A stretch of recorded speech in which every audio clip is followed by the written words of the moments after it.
Alright everybody, so welcome back to Jim Bob's Garden. Man, I am excited today.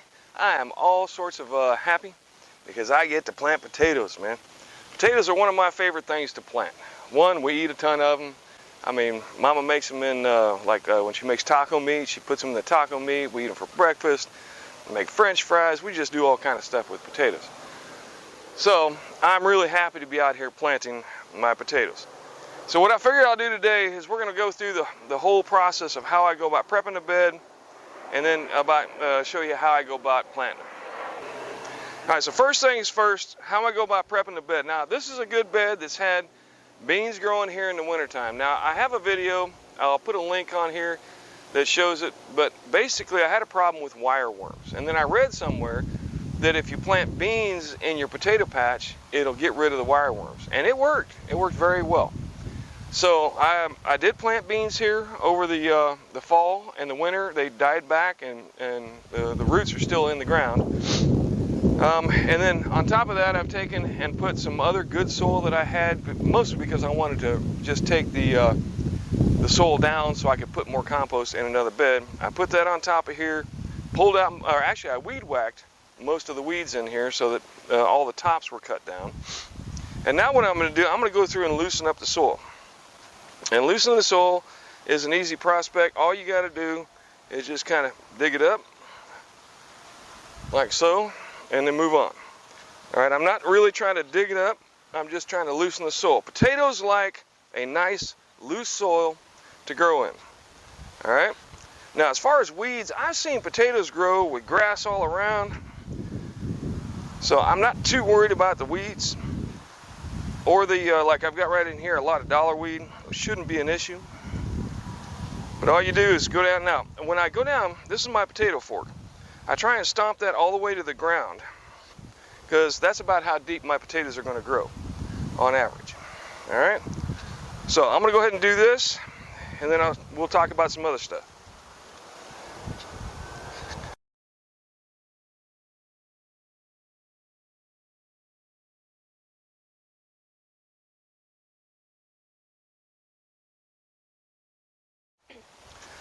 All right, so now, well actually, let's hold off. Let's do this here first.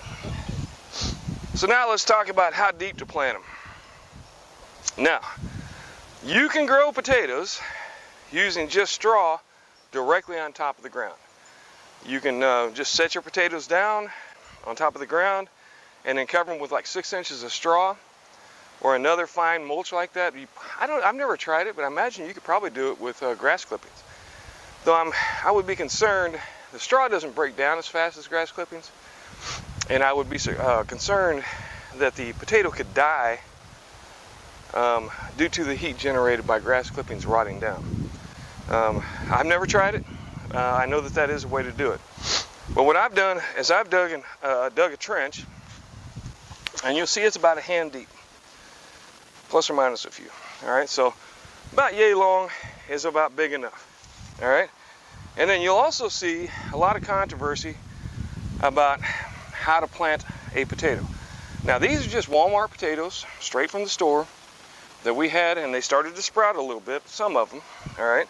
But I want to show you, people talk about eyes on a potato, all right? Now, you see each of these little sprouts can come up and potentially be a potato plant. But if you look here, that's an eye, that's an eye, that's an eye. And you see these little indents, and where those indents go in, you can see that I've got a little bit of growth. Now, you don't have to have a potato that's growing.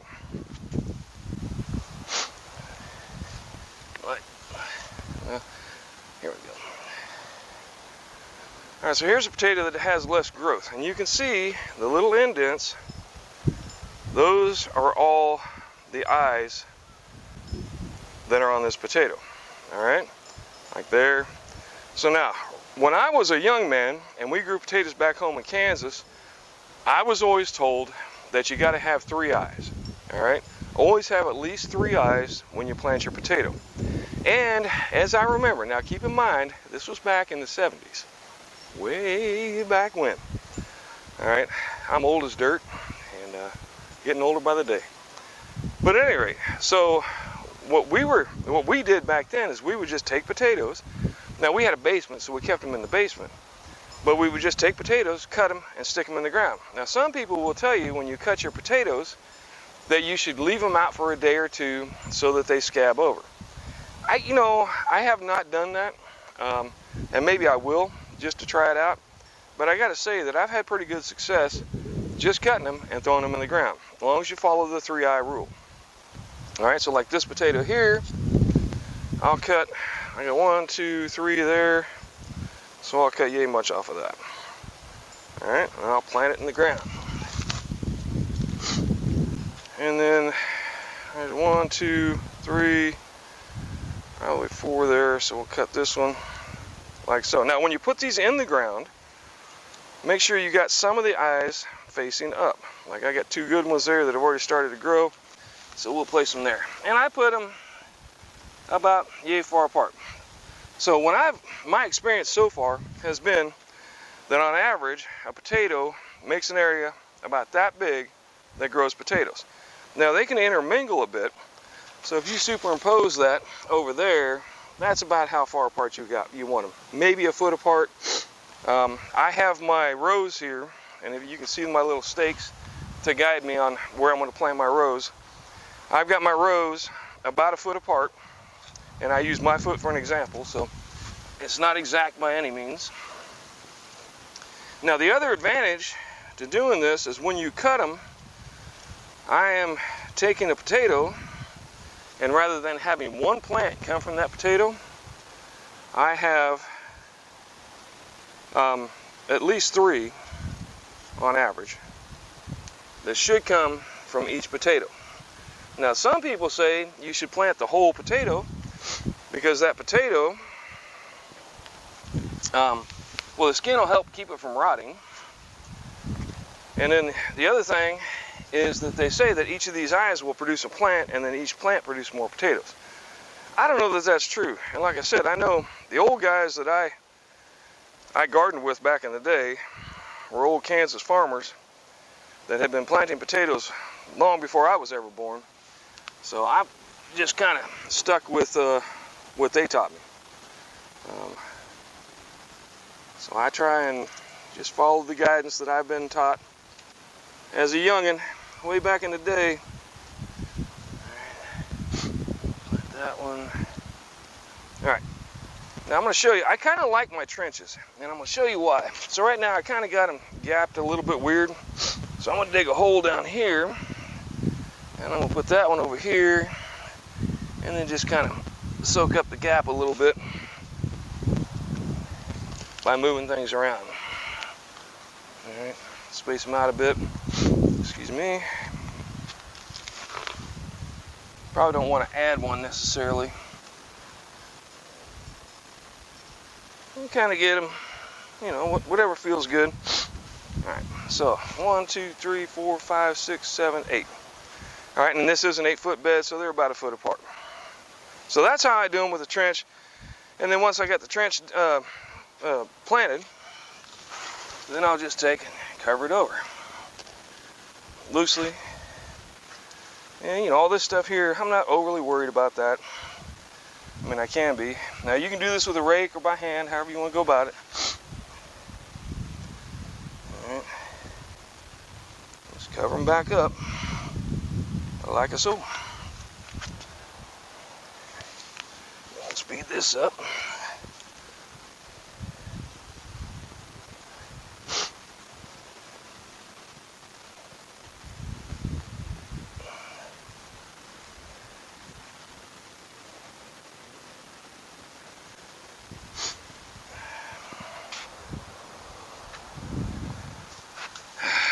Pants on the ground, pants on the ground.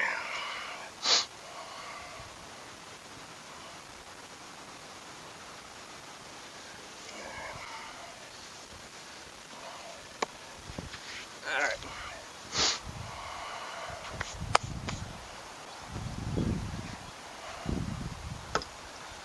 Now, the other option, or another way that you can go about planting your potatoes instead of digging the trench, is just to dig a hole.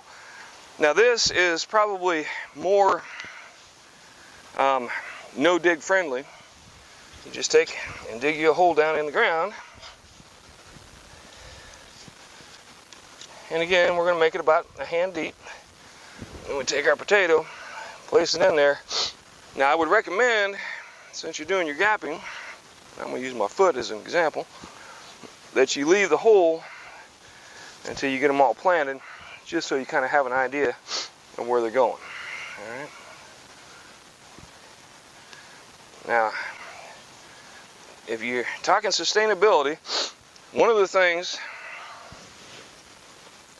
that is a sustainable method is leaving roots in the ground so that the roots improve the soil life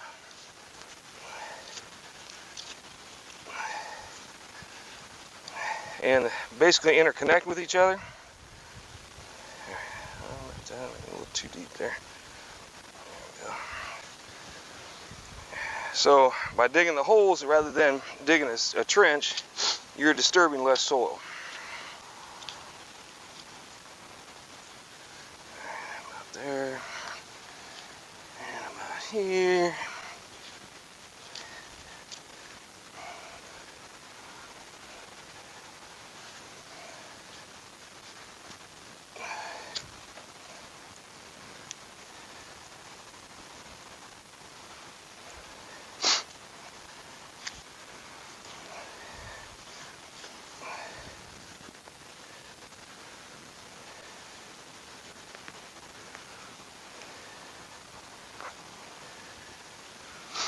One, two, three, four, five, six. Oh, I only got 7 on this one.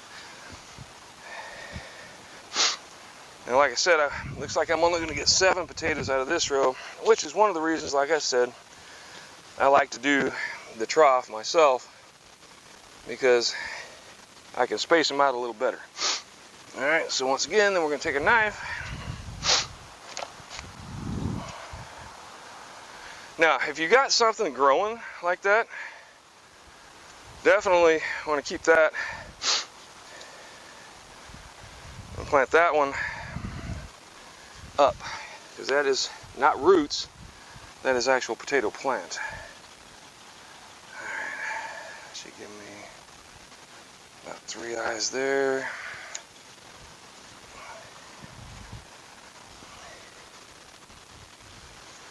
Put that down there.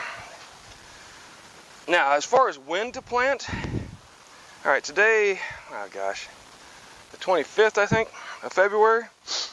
Now, our last frost date is supposed to be March 8th, all right? So this is about 2 weeks before the last frost date. Now, I don't think we're gonna have any more frost, is my guess. That is seriously a guess. But I don't know that for sure.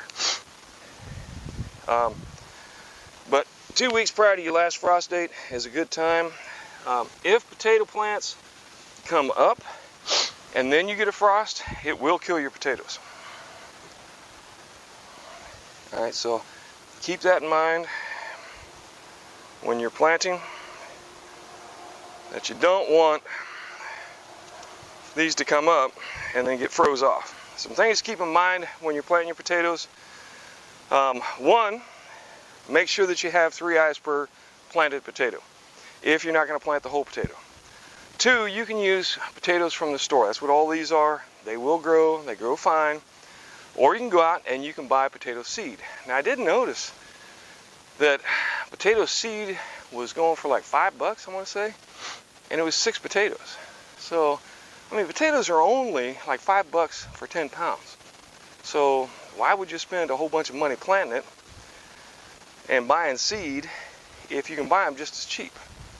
All right, potatoes really, I don't know that the taste difference is really there for potatoes. It's just not been my experience. Potatoes are potatoes. There are varieties that do taste a little bit different. You may want to invest in some different varieties. By far, the Idaho potatoes that we get from the store have grown the best for us here. We did have some success with the red, oh gosh, what are they called? But it's the red potatoes. They tend to be a little harder. You got to cook them a little longer to make them soft, but they do grow well here. We tried the Yukon Golds, they didn't do so well. So my recommendation, just buy potatoes at the store and plant those. A lot of people use fertilizer in their potatoes. Again, if you're paying for fertilizer, I mean, it's like 15, 20 bucks a bag. You know, how many potatoes can you buy? I mean, that's 30 pounds of potatoes right there. So, you know, you kind of really got to look at, you know, what's the cost effectiveness of what you're trying to do. And me, I'm all about doing this on the cheap wherever possible. I don't want to spend a lot of money on something that I can buy for cheap at the store. All right, particularly not potatoes, because like I said, the taste difference, I have not noticed the taste difference between what I've grown here and what I get in the store.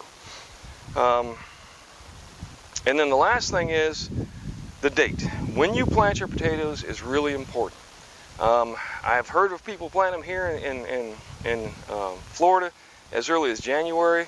I watched another guy on YouTube that's up in South Georgia, and he's talking Valentine's Day as his target date for planting potatoes.